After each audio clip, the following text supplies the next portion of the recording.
All right. Okay. All right.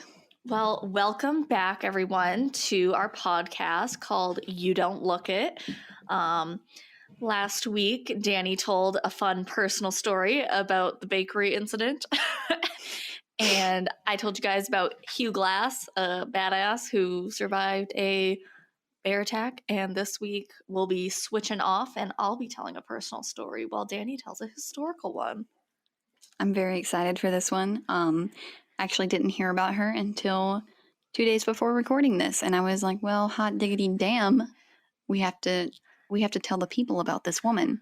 A woman we do. I am so ready. I don't know anything. All I know is the name of the person who Danni is doing. I've heard of her, but other than that, I don't know much. Usually we won't know what the other person is doing, but, we were excited, so... Super pumped. But yeah, how have you been doing? Oh, well, I am having a mental breakdown. Thank you for asking. And I am training to be a psychologist, a therapist, if you will. And I don't have my shit together. And, frankly, I'm not sure if I should be a therapist at this point. Big mood. That was me for a bit. Yeah. I'm like, can you be a therapist when you break down can you? Who knows? We'll find out. My poor patients. They will find out. They will find out. We'll all find out together, folks.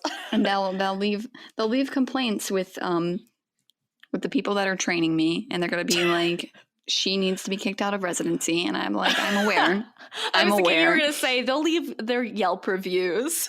They'll leave really mean Yelp reviews, and they're gonna be like, this woman at the VA hospital, man, she was fucked up. Like nobody should let her work here. Where the fuck did she go to school?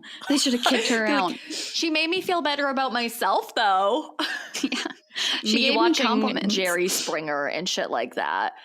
Trash TV, but God, does that make me feel better about my life? Oh yeah, like whenever I feel bad about myself and I feel like I have a lot of problems that I can't fix, I watch Keeping Up with the Kardashians. Oh yeah. Because 100% of their problems, well, not 100, but like 99% of their problems are self-inflicted. And they have so much money that a lot of these problems can be fixed very easily or, in a timely manner. And they continue to just choose not to fix them. That's true. So my favorite thing is when they went, I don't even know where they went, somewhere in the Caribbean, I think, and freaking Kim lost her like diamond earring and she was like crying about it in the water, and Chloe's just like, Kim, people are dying. I mean, for real though, like I get it. Like if you came from nothing and you're suddenly very rich and you lose a diamond, like honestly, like I mean, we were never like dirt poor, but like we weren't rich either.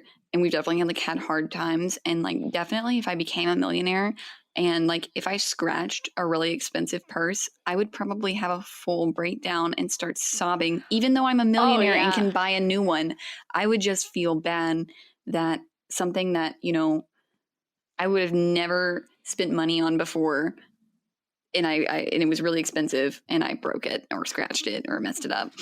Oh no, I totally feel that.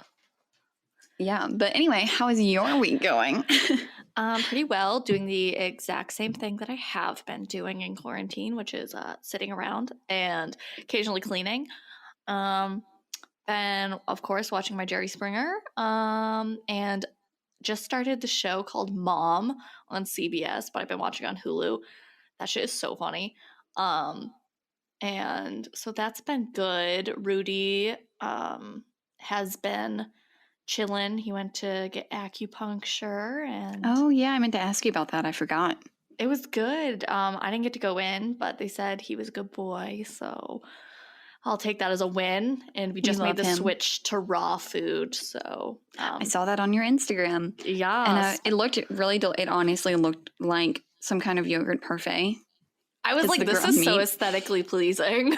It was. I would love to switch Ivar to raw because he has some serious, like, I don't know I don't know if it's GI problems or if it's just an allergy to wheat or if it's a sensitivity, but he makes the most awful burping noises, and I can hear his stomach doing things all the time. Like, not so much so that I'm like, I have to take him to the vet right now. Right. But it happens often enough where I'm like, okay. And he doesn't sorry, TMI, he doesn't like vomit or like, you know, have diarrhea, but he does occasionally regurgitate his food. Yeah. Where it's like still whole and it looks just like it did when it went down. But I'm like, that shouldn't be happening. But at least it's not vomit. Yeah, that's a plus. Yeah, that's a plus because then I'm like, at least it's not stomach acid that's all coming up. Right. Yeah, I've wanted to switch Rudy for the longest time. And I finally like made the commitment because like the vet was like, this will really help his immune system. And he already is having like his weak ass core muscles. And so like anything to boost his health, they suggested. So we made the switch. We found a store. It's actually like near us. It's in Connecticut. So not in New York, but it's in New England. Yeah. And it's called Oma's Pride. And oh, hell yes. Oma will fix everything. Exactly. And everything is so affordable. Like, I got 2 months of raw for, I don't know, like 160, 150 or something. That's so cheap. I know. It was really, I was like, damn. And Rudy's like a big dog, so like he gets a fair amount. Oh my God. Do they ship? Because like... Yeah, they ship. And when you order, your first order ships free. Yeah. And when you order over $100, it also ships free. So oh my God, send me a link. Yes, I definitely will. They should sponsor us sometime. Sponsor us because I will never shut up about dogs. And if we allow ourselves 10 minutes to ramble in the beginning of every podcast, 5 minutes will be allotted to dogs. And it will be solely me talking and Lexie just staring blankly back at me. Oh my gosh. But yeah, so really excited that I found them because so affordable. Ships right to you. I got it shipped to me. I ordered like a Tuesday afternoon, got it Wednesday afternoon. Well, that's fresh meat. You can't leave that stuff sitting around. Plus, you're close. Yeah, like, I mean, true. Close for shipping. Like, nothing in South Carolina is close. Like, if I want to go to the beach, that's like a 4-hour drive. If I want to go to North Carolina, that's still like a 2-hour drive. Jeez. If for some godforsaken reason I have to go to Columbia, it's a 2-hour drive. Like, Columbia is the capital. It's an armpit. If you're from Columbia, you know what I'm talking about. I almost got kidnapped there. Oh my gosh. I've only been there like twice in the past 5 years. Once I got stranded and ended up hanging out with a dude with a machete. Don't ask it. We'll get into that later. I am ready for that story to occur. Yeah, and another time I was visiting a friend who had moved down there and we were going to Ulta and we almost got kidnapped in the parking lot. Oh my gosh. Meet a Petco. We got followed. Yeah. It's I like New Hampshire. I enjoy it. We're 40 minutes from Boston. I don't really enjoy the city anyway, but you know, we're close to Boston. We're about an hour from the beach, which is definitely a transition because growing up in Maine, I was really close to the coast. But that and there's like lakes everywhere and it's so pretty and there's mountains and I want to move to Maine. I'm thinking about going to grad school in Maine. Maine is a glorious. Yeah, where I lived, very close to where I lived was one of the biggest hubs tourist-wise for lakes. And then a couple of the coast cities were big tourist ones for beaches and shit as well. But yeah. So definitely got on a ramble there, but welcome to our lives, guys. We will definitely ramble. So, and you will probably find out unnecessary stuff about us that you will learn way too much personal information that you did not ask for. Exactly. All right. So Danni, do you want to go first? Yes. Okay. So today I will be covering the story of Elizabeth Bathory.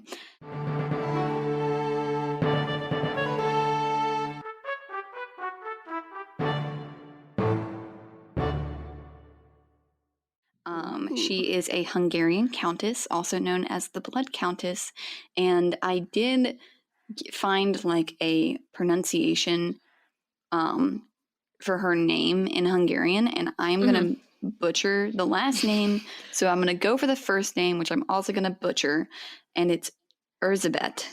Ooh. And if you're Hungarian, I apologize. Because we are not. Yes, not at all. Okay. So she is actually the world's most prolific female serial killer and actually holds that title in the Guinness Book of World Records.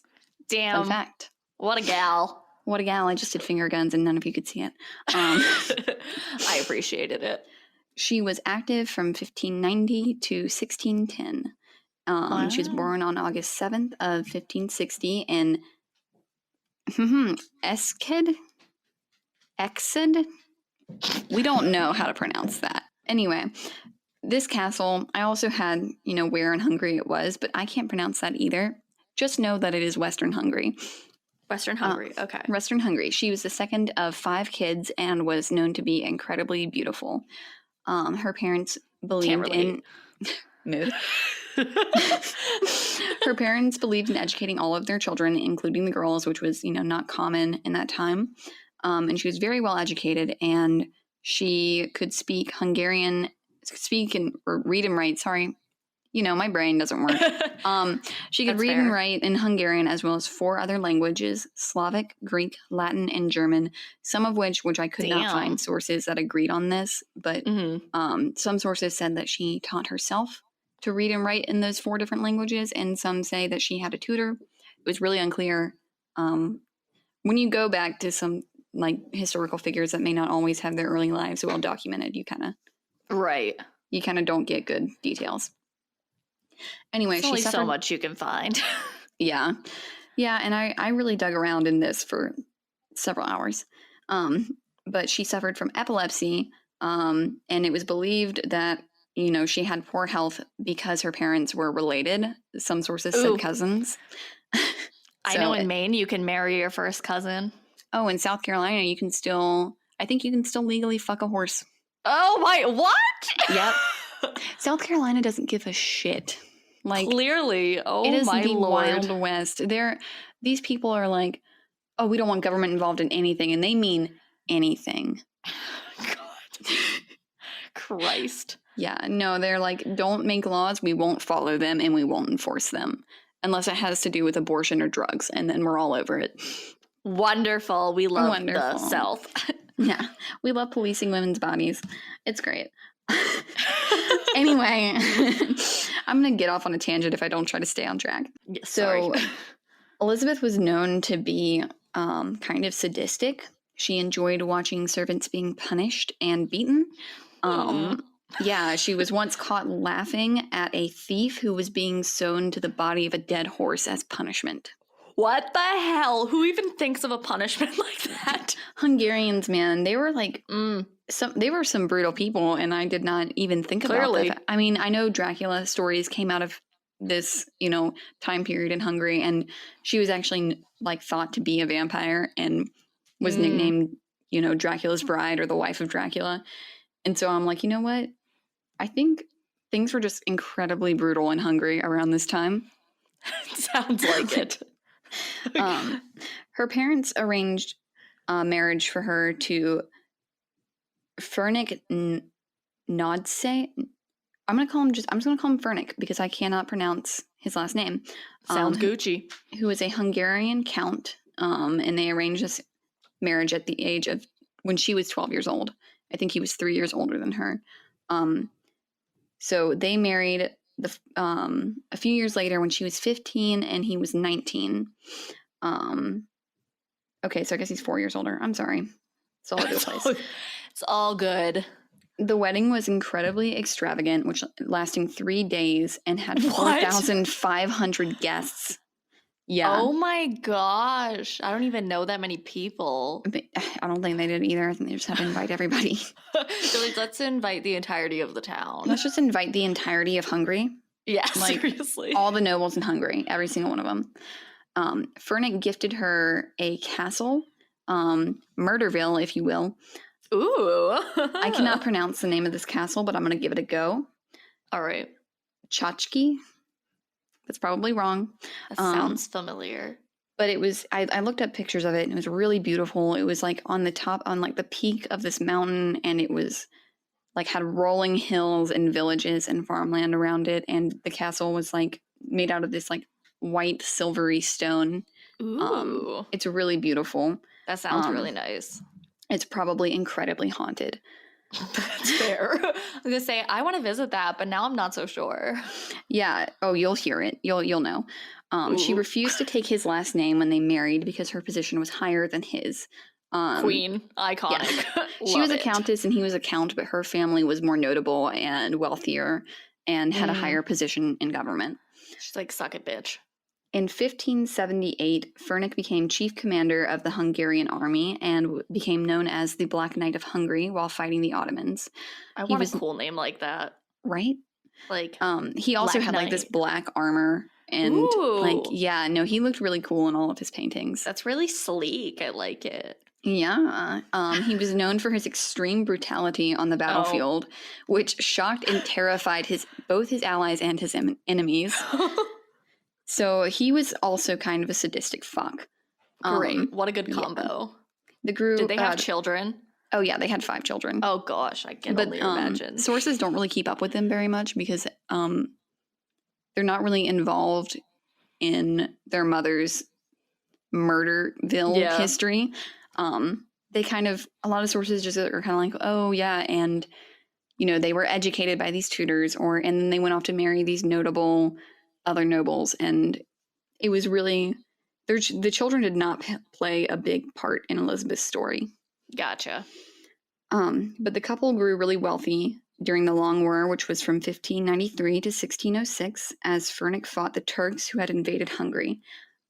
He was able to donate money to the Hungarian Habsburg Empire to keep Hungary from going bankrupt from the war expenses. And this gave them like a ton of power in court and kind of made them some of the most powerful nobles in the land. I think they ended up conquering like 11 different castles and properties across Hungary and Turkey. Yeah. During this time, Elizabeth also led defensive and charges on Turks who were trying to invade her castle, which were successful. So she was also a badass bitch and fought people off. Yeah, damn. She's like, I don't need no man. I can take care of myself. Yeah, because during this time, they really weren't seeing each other because, you know, in military campaigns back then, you kind of just disappeared for years. You're like, see ya, maybe, if I make it. If I'm okay. The couple bonded, after the Long War ended, the couple bonded over beating and torturing servant girls together. What the hell? Like, date night, let's go. Yeah, their favorite torture method was rolling up oil-soaked pieces of cloth and putting it in between the girls' toes and lighting it on fire. Who even thinks of that? Like, I don't know. Oh my God. I'd be like...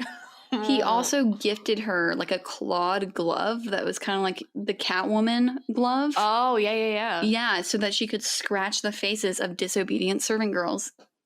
What the fuck? Yeah. Oh my gosh. He definitely fed into her sadistic side and was like, oh, it's okay, babe. Murder children and young girls. It is totally fine. I am down for it. I am here for it. I support you. Oh my God. Oh, what an odd couple. Oh, yeah. What a quirky couple. So quirky. What a quirky couple. The one true pairing, truly. Yeah, truly. On January 4th, 1604, Fenwick dies at 48 years old after 29 years of marriage to Elizabeth. He became ill in 1601, and they're not entirely sure what this mysterious illness was, but it caused severe leg pain, which led him to become disabled in 1603, and not long after that, he died. Okay. So we're not really sure what that deal was, or it doesn't appear that he was injured in battle or anything. It honestly could have just been some, I don't know. Yeah. Yeah, not really descriptive there. Don't exactly have the best medicine. But anyway, let's get into it, because that was just the precursor to the things that happened. Oh, snap. Yes. So Elizabeth had many rumors that surrounded her, all of which have pretty much, except for one, have pretty much been disproven. One, that she was a vampire, which obviously she was not. Right. Because she was not immortal. The second was that the reason she was murdering these young girls was to bathe in their blood to remain youthful. Ooh. And the what reason, a fun theory and concept. I know. And the reason she went after such young girls is because she needed virgin's blood, apparently. Wow. Good old virgin's blood. Good old virgin's blood. You know, ever since I stopped being one, my skin just went to shit. And I've aged like crazy. Oh my gosh. Yes. Okay. The third one, which is the most plausible, you know, out of all of them to be true, was that she had an affair with a peasant when she was 13 and had a child, which was then given away and taken to Transylvania, where her family comes from. When Fernick heard of this, he had the peasant castrated and fed to a pack of wild dogs. That's rude as fuck. Yes. And so, you know, if she was 13 when she had the child and 15 when she got married, that also seems a little bit implausible because he would have to track this peasant down. Which, I mean, I guess if you're angry about it, that makes sense, but... Fair. There's no like good evidence that it happened. So in 1601, Anna Darvuya comes to the castle, and we're not really sure where she came from or how she met Elizabeth, but she was highly suspected of being a witch and became one of her accomplices. Oh, perfect. In her murders. We got the witch, we got the vampire. Yes. Not long after Anna arrived, the punishment and torture of servant girls quickly turned into murder. Oh, glorious. Yes. And I'm sure she had murdered people before, but like this is when it truly got bad.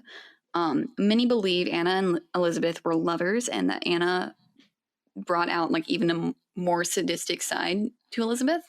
Oh, I didn't know there was one. Right. And, you know, Anna would often compete with other accomplices on, you know, how bad can we make this torture? Like new creative ways to murder people. Like she was competing with people to see who could be the more horrifying murderer and torturer. Wonderful. Let's get creative. Let's get creative. And I mean, I guess that makes sense if you were to look at it through the lens of Anna and Elizabeth are like in a relationship of some sort that is romantic. That's true. That's very true. And you know, it could have just been that Elizabeth was looking for people that shared her views and then ended up falling for her. I don't know. There's a lot of speculation around that, and because, you know, LGBT history is not very well documented, any evidence of that was probably destroyed. They're like, she's already a murderer. We don't need any more. Like, we don't need to worry about her being a lesbian because she's already a murderer. Like, excuse you? Excuse you? So local pastors started to become suspicious of Elizabeth after frequently being called to the castle to perform funeral rites for dead servant girls who had died of, air quotes, cholera. Yeah. And a lot of these local pastors are part of the reason that she ended up getting investigated in the first place, because at the time, peasants were considered kind of like slaves and could not appeal to the king or to the court. If the nobles that were ruling their land were doing something that was not okay. So it was really only priests and nobles that could appeal to the court or the king. But as killing her own servants became inconvenient, she started luring village girls to the castle. So once she was done, yeah, because I mean, frankly, so sad. Yeah, because I mean, frankly, they're running out of servants. So let's just get village girls, and we have so many properties, we can just drag village girls from all over Hungary back to this torture castle. Oh my gosh. Yeah, it's great. Those poor. Oh, that's so sad. Once she was done torturing them, she would often throw them over the castle walls and feed them to the wolves. Oh, great. So, we love that. Yeah, many of them were still alive when she was done torturing them, so she would just toss them. Oh, what a way to go. It's a long fall, too. It's like I looked at pictures of the castle. It was a very long fall. Oh my gosh. So she definitely broke something when she hit the ground and then had to just lay there and get eaten if No, they they were didn't fucking die. dead. Oh, they died. Like, yeah, that's no, how it big was the like, fall is? yeah, no, it was like a several 100-foot drop. Oh, yep. She gone. Yeah, no, they're done.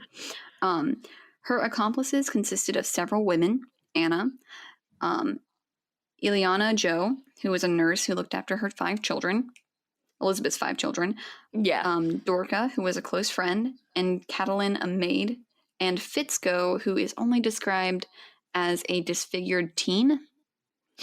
Okay. I'm not really sure where Fitzko comes into this. What a rude description, too. Yes, and why would you need a disabled teen, or I guess just disfigured, maybe not disabled, to help you? They're not clear.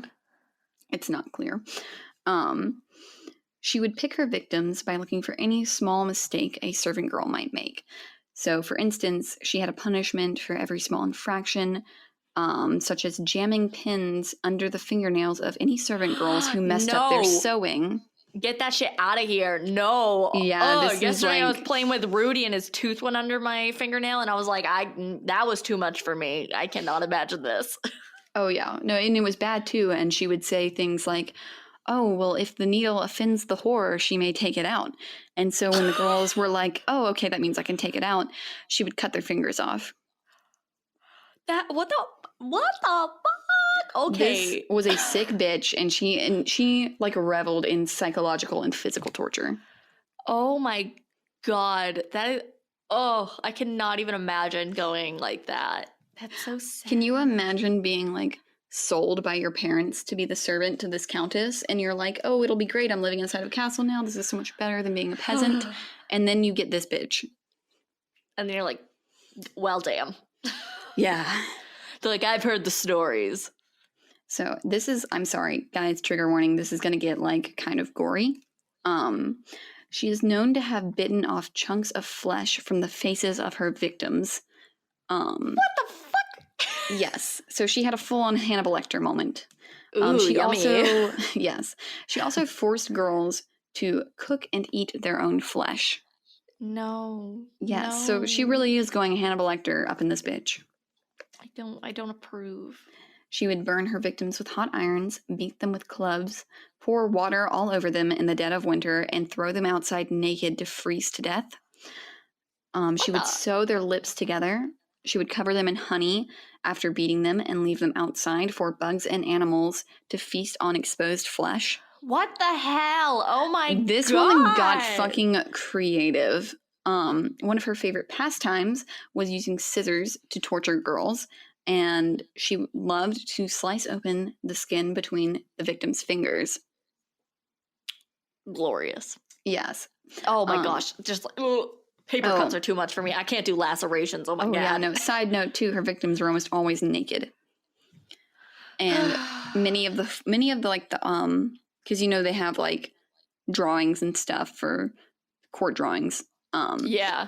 And you know when people would describe it, they would draw it, and they had like pictures of girls just like tied to these like, I don't know if you've ever seen the crosses of the flayed man in Game of Thrones. Yes. Whereas like the X's, like yeah, they were often like tied to things like that. And I was researching this, and I was like, she had a real Game of Thrones moment. Like, yeah. She makes Ramsay look like child's play. Honestly, she was like a female version of Ramsay, but probably like worse, honestly. Because we'll get into the body count later, but with the way the body count looks, this is happening like murders are happening probably for how many years she was active, on average every 3 days, and the beatings and the torturing are probably happening every single day. Oh my god. Yeah. And this is a rough body count too. Like, she needs a new hobby. Yeah. So where was I? Yes. Okay. So Anna and Dorca were probably some of the worst, and they would often try to outdo each other while torturing girls, and would have their own little competitions, and so you could come up with the best and new fun ways to kill people. No. In 1609, though, Anna dies of a stroke. I could not find out in what circumstance, but it just says a stroke. Not long after that, Erzy Majorova, who is Elizabeth's steward and was also a suspected witch. I'm assuming that they think that anybody who is torturous is probably a witch, which is probably fair assumption for the time. That is a fair assumption. Like, for the time, that's a fair assumption. This is Satan's spawn. Yes, like, clearly the devil has possessed you. Anyway, Erzy convinced Elizabeth that if she murdered noble women, her fortunes would grow. And frankly, they were also running out of peasants. So, and you gotta be doing a lot of killing to be running out of peasants at that time in history. Especially if you own 11 properties with several villages surrounding them. Like, you're running, if you're running out of peasants, you are doing, and to be fair, she's only going after peasant women who are young. True. So, but still, like, there are a lot of young peasant girls. I don't know how you're running out. Oh my gosh, that's so terrifying to think of. And frankly, I really just think that she was looking for ways to keep her torture chambers going, because I really don't think she needed the money. I think the money was probably just an excuse. Right. I feel like if you have 11 properties, you're not really tight on money. Yeah. And I honestly think she was just looking for a new victim base. You know how, like, serial killers will have their MO for a long time and then all of a sudden they switch it up. Yep. Yeah. So I think, honestly, that's probably what happened. Wouldn't be surprised. So Elizabeth started a finishing school for noble girls that had a very high tuition cost. And yes. So these girls would go to her castle and, you know, they would be going there expecting to learn things like etiquette or how to be a good wife or how to run a manor or an estate or a castle. And they would just be murdered and tortured. My God. So when these girls started to go missing, obviously their parents started asking questions. And they were often met with very bizarre excuses from Elizabeth, such as the girls committing murder-suicides. Yeah. Like, a lot of her excuses were like, I don't know what happened. She just went crazy and started stabbing everyone. I'd be like, okay, this seems like some fake news. Yeah, it was some big fake news.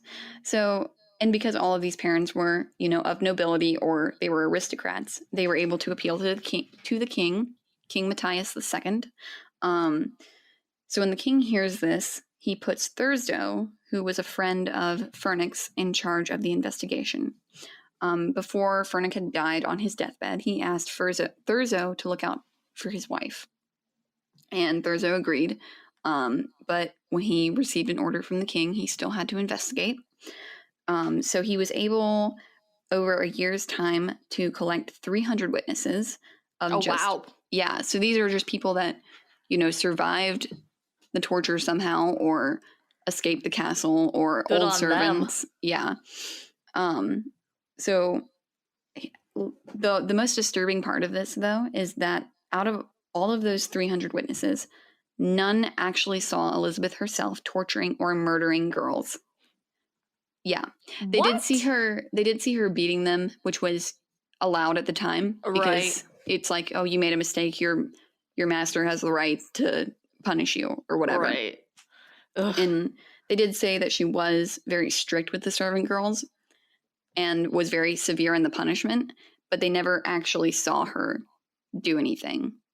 Damn. Which kind of makes me think that she was very smart about it.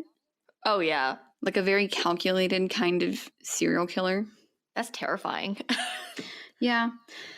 Yeah, it was disturbing trying to research all this. Understandable. And a lot of her family, it's important to note, and her relatives did not defend her innocence. Not once. Wow.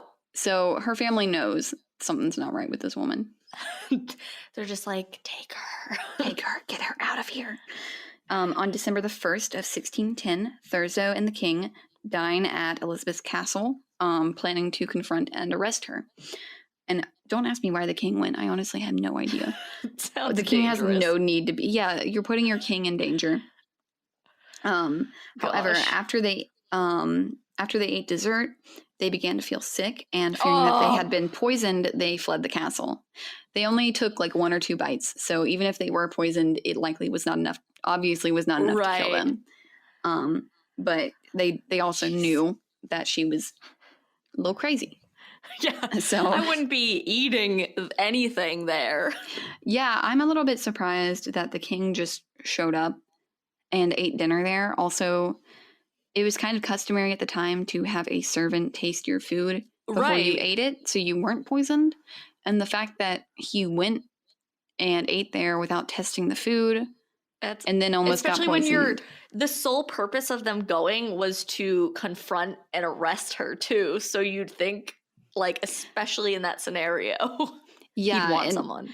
And I believe that they were trying to do this in like a dignified manner because Thurzo promised to look after Elizabeth, and he was trying to spare her any indignity of being drug out of her own castle and arrested. But I truly don't understand why the king was there. Yeah, no, I feel like his presence was unnecessary. Yeah. So not long after, on December 31st of 1610, Thurzo returns with armed guards to arrest Elizabeth. Upon entrance of the castle, they found the bodies of 3 dead and mutilated girls, as well as Elizabeth's accomplices torturing more girls. Oh. Yes. In the accounts, they were following the screaming in the halls until they found the torture chamber. No. Oh, I can't even imagine, like, being in that scenario. Just like, oh, and they were just passing like mutilated bodies on the way. Like the walls were covered in blood. And so I'm like, how are you this messy? First of all, and how many people did you just kill on that one night? Right. She's like, let's have a party. And this body count too is Elizabeth's. I don't think that it actually includes her accomplices. Oh gosh, which is probably a bunch more. Which is probably more if you consider how many she had. Right. So after they were arrested, 306 people testified against Elizabeth, including her accomplices, which only incriminated her accomplices, obviously. But they were not going to get out of that because Thurzo literally saw them in the act of torturing somebody. Jesus. So the body count was 650. What? Oh my Lord. Elizabeth's body count was 650. That's like over half my high school. Yeah, that's more people than are in my high school. Because I'm insane. Yeah. And some sources say 80 to 650, but as I dug deeper, I found that's a really big range. As I dug deeper, I found that the 80 was most likely the noble girls and people who, were protected by the law. Yeah. People who, were involved in the church or were nobility or aristocratic or had rights at the time. Which means that she was mostly killing her own peasants and servants who did not have the same rights as nobility or people in the church. How rude, honestly. Yeah. Honestly, that's really sad, too. I'm like, if only 80 out of 650 people had rights, that's just really sad. That really is. Oh, my gosh. Yeah. What a time in history. What a time to be alive. Okay, anyway, on January of 1611, her accomplices went to trial. Dorca and Ileana Joe were sentenced to death. First, they had their fingers ripped off with iron tongs. Yes, and then they were beaten and burned to death. Oh, my, what? Jesus. Was this like a normal way to execute someone in that time? Most likely not. They probably were doing that just to be extra cruel. Okay, that's what I was thinking. Fitzgo was 19 at the time and was spared because of their age and the fact that they were just disfigured, I guess. They took pity on him. But they were beheaded and burned. Also, I'm not sure what the gender of Fitzgo is, so I've been calling them they. Yeah. Catelyn was sentenced to life in prison because she was known to be softer and kinder to the victims and would often be beaten herself for bringing them food and water.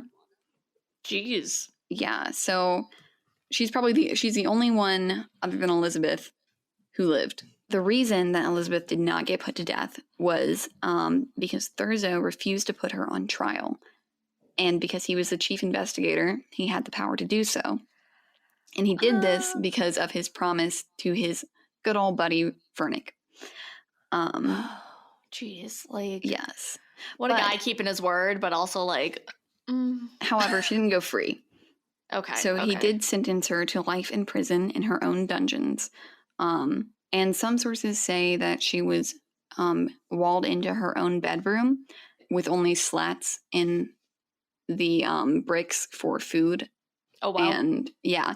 So some sources say that, you know, she might have been she was in her own dungeons, and some say that she was in her own room. Either way, she spent life in prison, which did not last much longer because she only lived 3 more years. Oh, wow. Yeah. Her only visitors were Thurzo and some priests, and she was pissed. And she would often just scream horribly profane things at the priests and at Thurzo. She was just vile and angry. And, oh my gosh, what a rude hoe. It's like he spared your life. While life in prison is really unfortunate and not fun, he did keep her from dying a very painful death. Exactly. It's like, she should be thankful she didn't get the torture that she dished out all the time. I know, because, I mean, really, if they're sewing a thief to a horse, imagine what they're going to do to a mass murderer. Right. Like, oh. But, you know, their name was not as tarnished because she didn't have to go on trial. That's fair. That's wild. That is so wild. And because Elizabeth kept her name because she was more powerful, her kids kept her name as well. So many of her kids still had the Bathory name. So, you know, it could have also just been Thurzo being like, let's not ruin the futures of these children. Right. That's understandable. But I don't even think her kids visited her once while she was in prison. I mean, I wouldn't. I wouldn't, honestly. She ended up passing away on August 21st of 1614. She told one of the guards that her hands were cold and that she didn't feel well. And he told her to just lie down and get some rest, go to sleep. And she never woke up. So honestly, a very peaceful way to die for somebody like her. Right. It was that lack of the virgin blood in jail that did her in, I think. Yeah, 3 years without blood, a vampire will die. Like, gone. Gone. She was originally buried in a local cemetery, but due to complaints from the locals, she was moved to the Bathory family crypt. So, you know, her family was not a fan, clearly. However, when they did exhume the grave, and I think I didn't write down the date, but it was like the 1950s. The body was missing. So, oh no. So, who knows? She might have, you know, not been buried in the crypt in the first place, and her family could have taken her body and just dumped it because they were like, "Fuck this bitch." Yeah, which is understandable. That's fair. You don't want her buried next to your beloved grandmother. Right. Yeah, no. So I understand if they just kind of snatched her and were like, bye, bitch. And crypts at the time, too. I don't know if you've ever seen the crypts in France where it's like bodies laying on bunk beds kind of thing in the walls. That's the kind of crypt that most European crypts looked like at the time.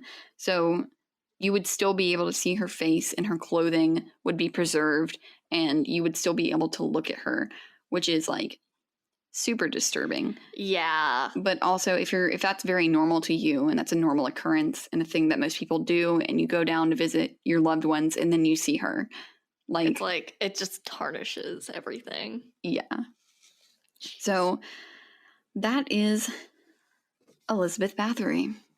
That was freaking wild. Oh my god. Yeah, this woman, what a hoe, was crazy. And yeah, honestly, I wish I could have done more research, but there were a lot of documentaries on her, and I love me a good documentary. Yeah. And I did watch a few. I actually do need to cite my sources at the end of this, so I don't get sued. But yeah, there was a lot of more research I could have done had I had more time, but I'm honestly not trying to make each historical character. I do take several hours and days of research. I feel that. It's hard though, because like it gets so interesting, and you're like, I want to know more, and I want to tell everything. Yeah. No, that's how I feel too. I'm like, this woman is so interesting, and she's so terrible, and I have to have all the details. And you end up falling down a rabbit hole, and I do still have homework that is late. Yeah, I told Danni to finish her homework before we did this, and she's like, yeah, we'll never be recording if you put that. Yes. If anybody knows anything about statistics, things like ANOVA, independent and dependent samples t-tests, hit me up, because bitch is confused. Steven is good at statistics, and I remember a little bit, so maybe I can do something. Maybe he can do something. These are psych statistics, like it's strange statistics programs. It's not fun. Anyway, don't need to bore you guys with my math homework. Love math. Woo. Okay. All right. So my story today is a personal one. And let me get my notes up. All right. So I call this the abandoned road trip.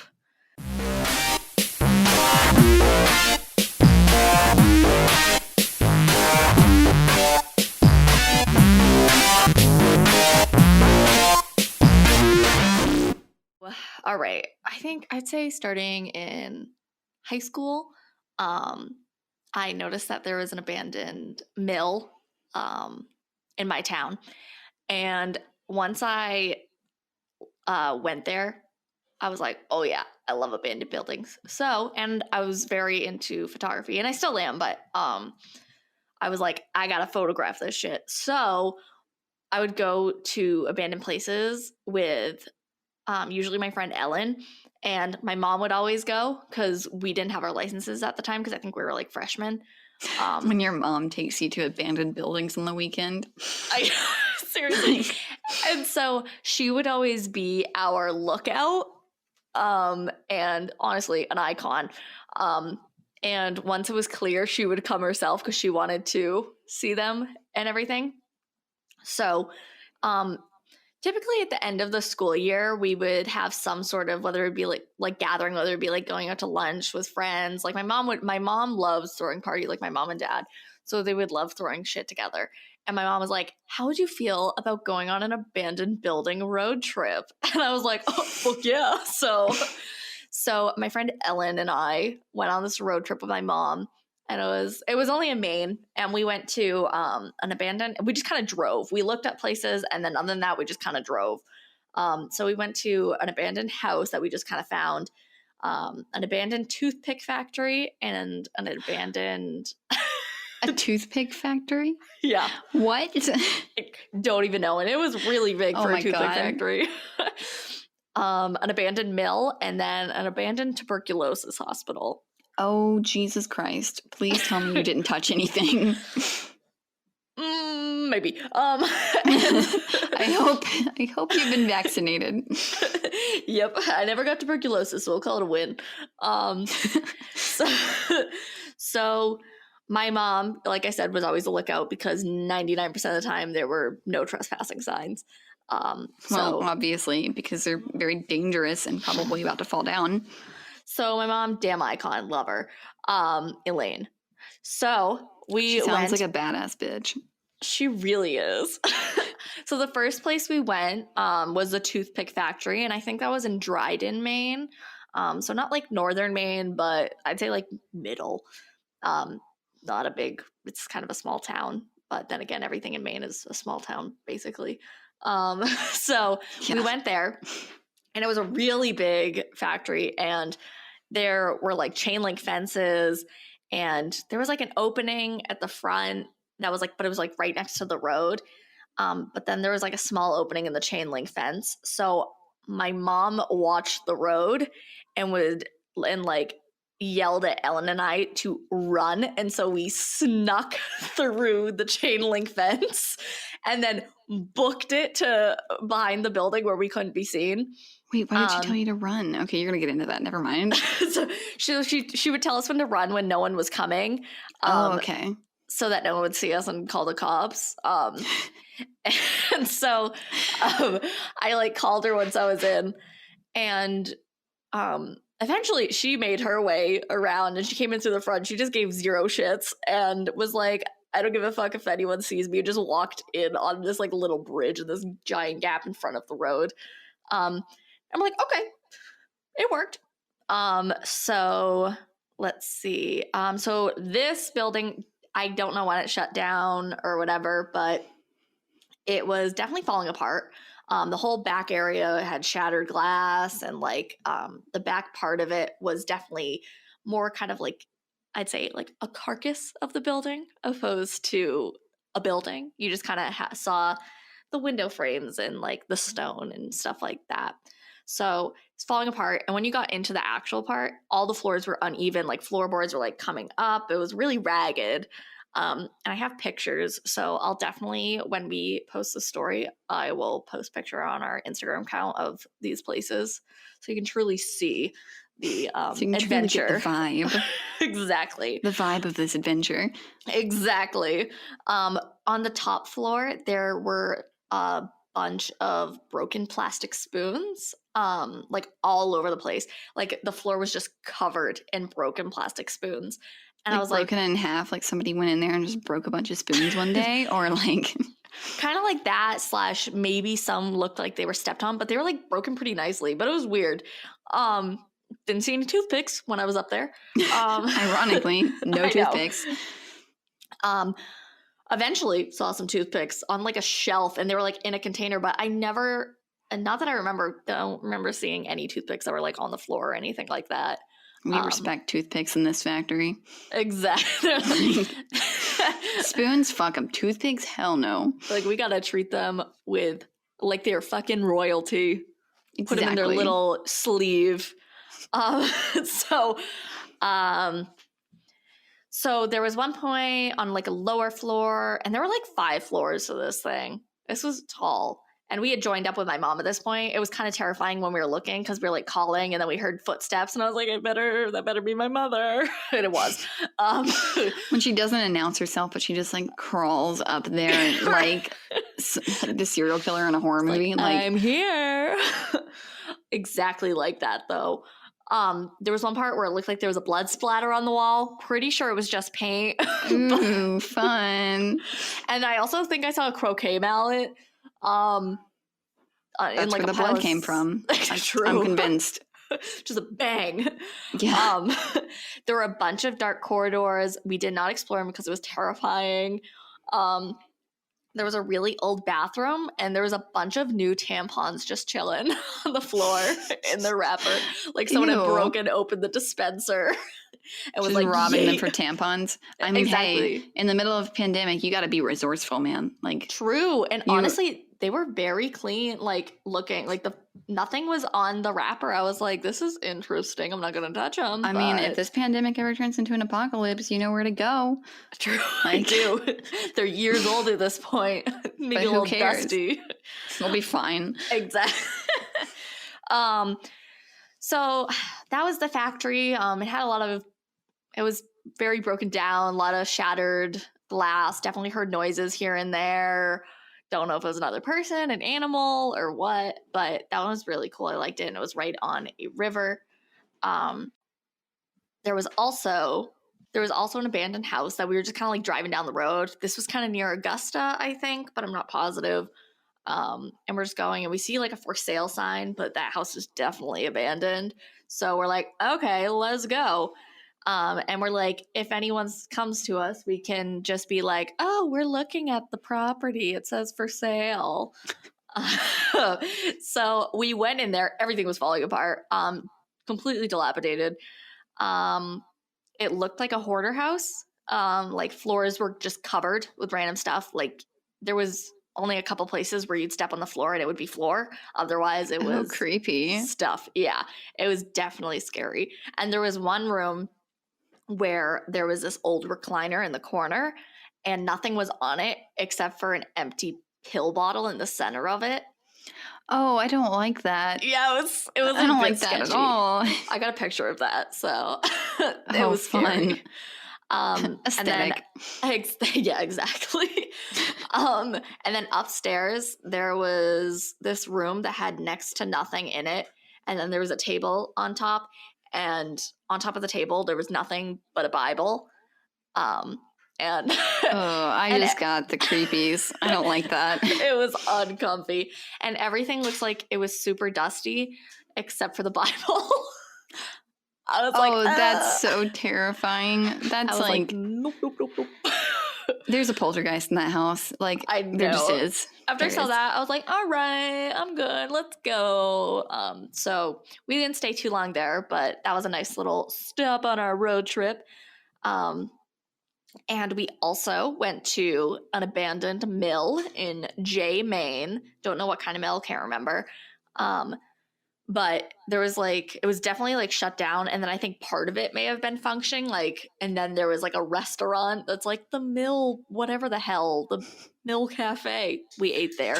That's literally how my school is. We have like, I'm not going to say the name of my school, but across for it, it's like my school's name and then deli. And I'm like, and it's no association with the school. Like, that's iconic, though. It's not run by the school. It's not owned by the school. And like my college is in an old mill town. And so they would just do that. And they'd be like, town name, mill, diner. And I'm like, what? Like, what's happening here? Yeah. And like, they'll name things after like the rivers and the creeks too. So they'll be like Blank River Coffee Company. And I'm like, you guys just can't name anything. And it's a small town. And that's like where I live. I live near a town called Sebago. And so there's like Sebago Brewing Company and like all kinds of stuff. Especially because Sebago Lake is our like most popular lake that people go to. It's the only thing that attracts any of the tourists. Exactly. Because there's no reason to be here. It's true though. So yeah, I think we ate at that place after we explored the mill. But we're like, oh, nice food. So we went there. We walked around outside at first, and there was like this cool little like fountain. It was like, it kind of looked like it was a fountain, but it also looked like maybe just nature kind of was like, let's do our own thing here. Because it was like, fountain wasn't working, but it was like this pool of water. There's something in the center. It's all overgrown with like leaves and stuff like that, and like vines. So it was really cool. That was also on a river. And then eventually we went inside. So there, it was a lot of metal structures, a lot of like metal steps. Wasn't safe in the least. And there were also like, inside there were all these old gears just laying on the ground, and so it was really crafty, but it was also kind of scary. Yummy I don't like it. And so at one point we went up to this third level, and I walked into this like old abandoned bathroom. There's always weird shit in these bathrooms, and there were like a bunch of drawings of a lot of tombstones with initials and dates. And it was absolutely terrifying. I was like, I don't know what the hell's happening. There's somebody there that's keeping that as like a list of all the people they've killed, and it's like a trophy room. Like, that's seriously what you just found. Like, I was like, somebody's murdering, or somebody was keeping weird ass track of people who have died at this mill. Yeah, I mean, either way, it's super creepy, and yeah, that. I was like, I'm gonna go now. So we walked around a little bit more, and there was one point where we like walked into this room and it was like pitch black, and like there was a door, and I was like, Mom, you gotta stay on the other side of this door in case it locks so one of us can open it. And like looped around, and there was like a ladder up to the top. Weird. There was a lot this was a huge mill, and we definitely could have gotten to it deeper, but it was so dark, and our flashlights didn't nearly light up what we needed to. And so we were like, it was dark. It was scary. I don't understand why people go to these places for fun. What is wrong with you? What is wrong with your mother? Like, they're so interesting. I mean, yeah, but okay, I'm terrified. I am easily scared. I get scared by the trailers for horror movies around Halloween, and I have to panic and quickly turn off the TV. Like, that's fair, me. Though. They've gotten scarier. Oh, great. Does this story get scarier? This one does a little bit. I saved the best for last. Oh, yay. But yeah, so that mill, like, we definitely could have explored it more and probably could have gotten in deeper, but it was dark and it was scary and I could hear noises, and we're like, let's go back. So you get attacked by a homeless person. Like, it could have been a homeless person, could have been an animal, could have been the killer writing their tombstones up there. Who knows? So we were like, all right. So then we ate. And then the last place we went to was the abandoned tuberculosis hospital. And I think that was in Fairfield, Maine. Not sure. We somehow stumbled upon it. We like heard about it, looked up a video, couldn't find anywhere but where it was. But then we saw this like sign when we were just driving around. It was like down this long road. And so definitely haunted, let's be real. So super off limits, tons of signs of no trespassing, all that. There's one like detached building that was easy to access and like you didn't have to like break into it. So you could just like the door was open and it was a lot smaller building. It looked like there was some sort of incinerator inside of that building. Oh no, they definitely burned bodies in there. So that was uncomfy as hell. So I could be wrong, but it definitely looked like one. To be fair though, most hospitals do have a crematorium. Like, that's fair. And they all have morgues pretty much. Like, yeah, it's true. And it's like, even knowing that, I'm like, fuck that. Yeah, no, hospitals are very like draining for me. Yeah. Like, it's like I need a 12-month nap after that. Yeah. So we went and we looked in there, and that was interesting, but also kind of terrifying. And so we walked around the perimeter of the actual hospital for a while, and we tried all the doors. And they were like definitely locked, like weren't budging at all. We managed to open a small window, and so Ellen and I snuck in through the window and just like crawled over while my mom looked out, make sure no one was coming. So we got in there, pretty friggin' dark, and we like looked around, and so I was like, all right, Mom, I'll hit you up, let you know we're alive and good. I was like, we'll try the doors, see if we can let you in. And so we walked all around on the inside, and we tried all the doors, and none of them to the outside would open at all, and like wouldn't budge at all. And so we kind of did another loop, and we got to this door that we had tried before that wouldn't open from the inside or outside. And when we got there, it was open, and it was it was open pretty wide.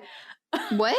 Yeah. And you saw it before and it wasn't open? Yeah, we tried it. We saw it. It was closed. Wouldn't open from the outside. Oh my wouldn't God, open there's from the fucking inside. somebody in there with you. That's not cool. And so wouldn't open. I don't know how it opened because with all my effort, couldn't get it to open from either side. It was just like it was eternally locked. But then when we did our second round, it was just open, and I was like, cool. And I didn't hear anything. You like no one slamming or breaking something, to open it. No. So I called my mom and I was like, Mom, all right, we can let you in now. And so we stuck like a branch and something in the door so that it wouldn't close on us. At least you're thinking that far ahead. Some people don't, and then they need to like call the fire department, and then they get in trouble. Because like Ellen and I could have climbed out through the window, but like my mom's like broken her foot and stuff like that, and it was a tiny window that we barely fit through. So it's like it wouldn't have been a safe attempt. So we're like, let's put something in the door so we can all make it out easily. And so that was fun. So we let my mom in through there. There were lots of floors to this, maybe like 4 or 5. There was tons of graffiti everywhere. All the pipes were stripped of the copper, so clearly people had been in there a bunch. There was an empty elevator shaft. That was kind of scurry, but it was very interesting. A ton of abandoned beds and like bathtubs, and the paint was curling off the wall, which I mean, I'm pretty sure that's an indicator that there's lead in it, so that's fun. Oh yeah. Yeah, you definitely breathed in some lead for sure. I think I took a couple years off my life going in there. It's fine. Lead poisoning's fine. It's okay. Kids eat paint chips all the time in the 80s. True, they're fine. They're fine. But yeah, it's definitely super creepy. Tons of rooms. There was even like a patio at some point. There's like abandoned like wheelchair in the middle of the like hallway. Is interesting though. But the absolute worst part was there was a dark stairwell, and the part that looked like it was leading to a basement potentially, we did not go down because as soon as we walked in through the door, there was this giant, massive handprint on the wall that was dripping. Like still dripping, like somebody had just gone in there? Yeah, quite possibly. And when I say massive, I mean like I have never met a human who could possibly have a hand. Like it's Shaquille O'Neal, and he's just down there. Exactly. Shaq's down there trying to scare us. It was massive. I have a picture of that too, so I'll be sure to post that so you guys can see that. But it was absolutely terrifying. I walked in first, and I was like, I was like, you guys don't want to see this. You're a ballsy person. I know. Absolutely not. I definitely am probably not as ballsy now. Let's be real. I feel that. It was definitely so scary. Definitely my bravery has gone down over the years. Like, I never truly had that invincibility complex that a lot of people have, where they're like, oh, I can jump off of this really high thing and I'll be totally fine. But I definitely did some shit where I was like, you know, you could have really hurt yourself, or you could have really like damaged your body. Right. Or like died, and you just didn't think twice about it, and you just did it. Like, a lot of these places, they were like, don't go. There's chemicals. Yeah, they're like, you're going to die of like some horrible chemical poisoning, and they're not going to know how to fix it. Exactly. But I was like, okay, let's go. But yeah, the handprint, hands down, scariest part, massive. I still, even Shaquille O'Neal, don't think he has a hand that big. I don't know, have you seen him holding like a regular size Coke, and it looks like he's holding like a super mini one, and it's like with 2 fingers he can hold it, and it's like tiny.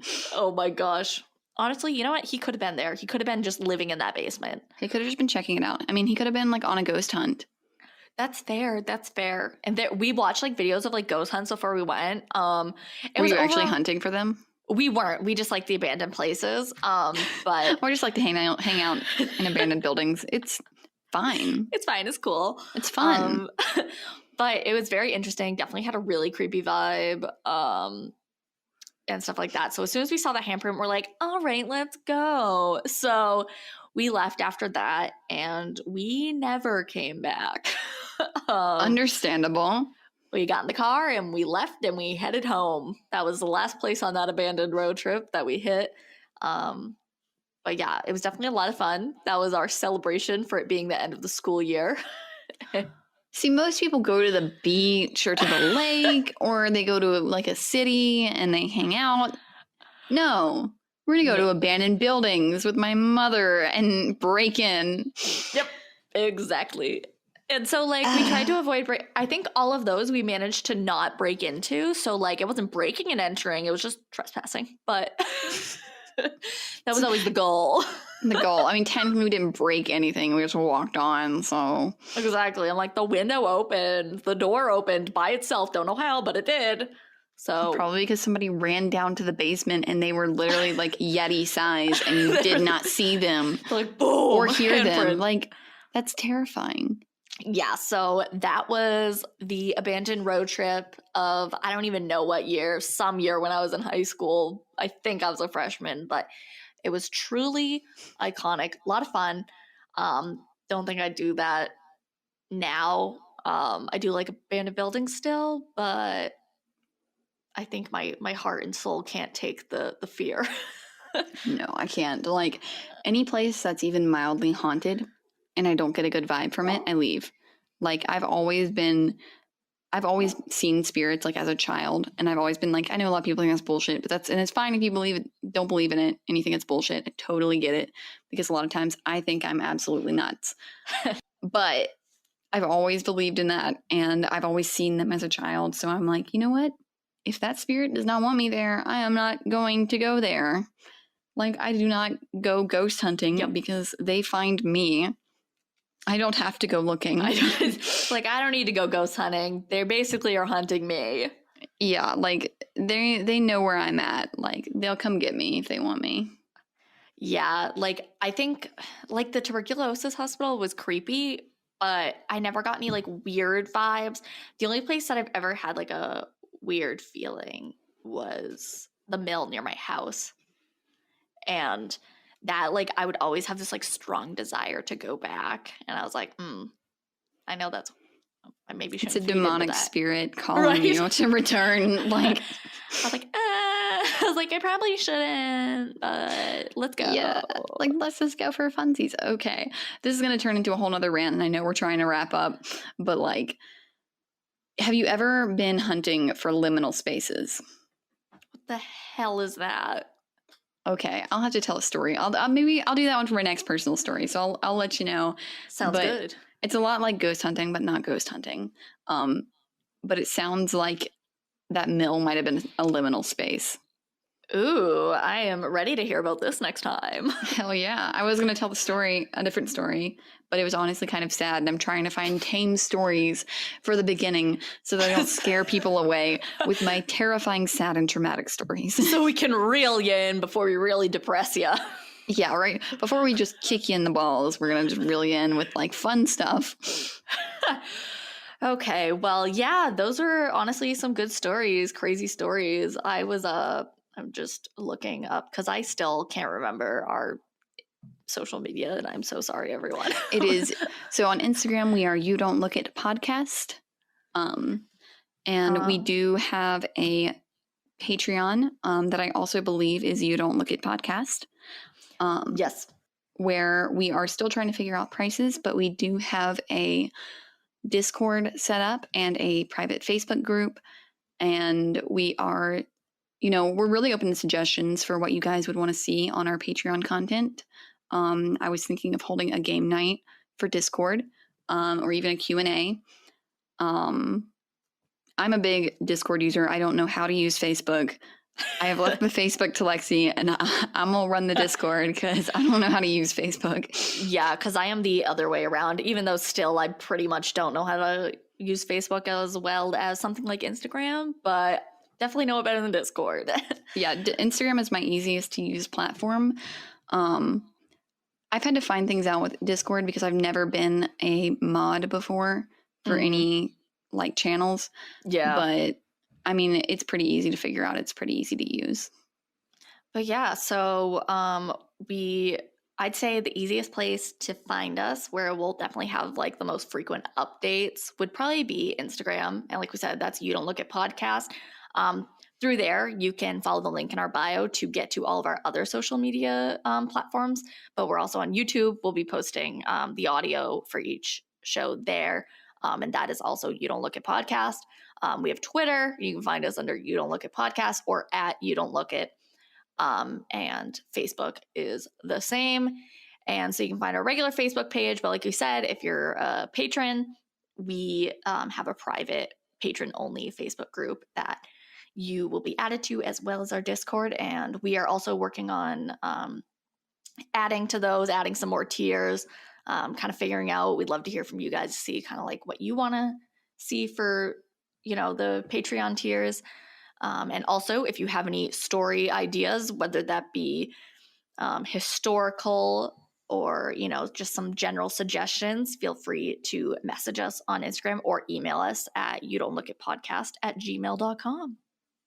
Even if we want to do, like, a Q&A thing too, like an asking, if we've ever done something, I mean, we may be open to doing some of those like once a month, as well as telling listener stories.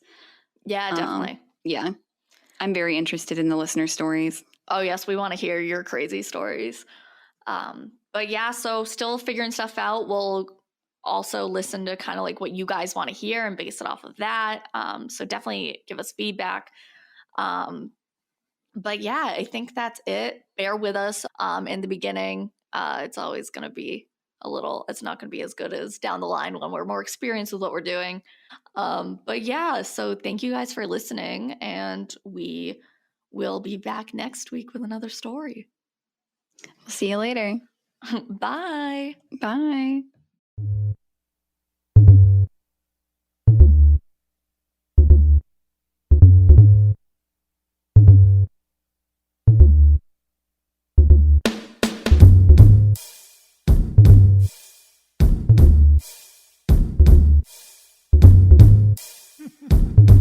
Ha ha ha ha ha ha.